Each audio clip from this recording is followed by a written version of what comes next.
തനിക്കും കുടുംബത്തിനുമെതിരെ സമൂഹ മാധ്യമങ്ങൾ വ്യാജ പ്രചാരണങ്ങൾ നടക്കുന്നുവെന്ന് കഴിഞ്ഞ ലോക്സഭാ തെരഞ്ഞെടുപ്പിൽ എറണാകുളത്ത് LDF സ്ഥാനാർത്ഥിയായിരുന്ന KJ ഷൈൻ മുഖ്യമന്ത്രിക്കും DGPക്കും പരാതി നൽകുമെന്നും KJ ഷൈൻ ഫേസ്ബുക്ക് പോസ്റ്റിൽ വ്യക്തമാക്കി.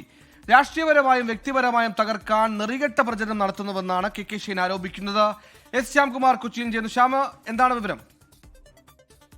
സുഹൈലെ, KJ ഷൈൻ തന്നെ ഷൈൻ ടീച്ചർക്കെതിരായിട്ട് നടക്കുന്ന സോഷ്യൽ മീഡിയ അതിക്രമങ്ങൾക്കെതിരായിട്ട് ഒരു ഫേസ്ബുക്കിലൂടെ വിശദീകരണവുമായി രംഗത്തെത്തിയിരിക്കുകയാണ്. കുടുംബത്തെ പോലും ഇല്ലാതാക്കുന്ന രീതിയിലെ വക്രീകരിച്ച പ്രചരണങ്ങൾ നടക്കുന്നു, സ്ത്രീത്വത്തെ അപമാനിക്കുന്ന രീതിയിലെ പ്രതികരണങ്ങൾ നടക്കുന്നു.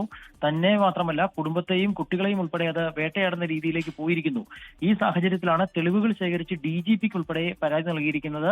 DGPക്കും മുഖ്യമന്ത്രിക്കും പരാതി കൈമാറി. അത് തെളിവുകൾ സഹിതമാണ് പരാതി കൈമാറിയിരിക്കുന്നത് എന്നും ഫേസ്ബുക്കിൽ അല്പസമയം മുമ്പ് ഷൈൻ ടീച്ചർ പോസ്റ്റായി ചെയ്തിട്ടുണ്ട്.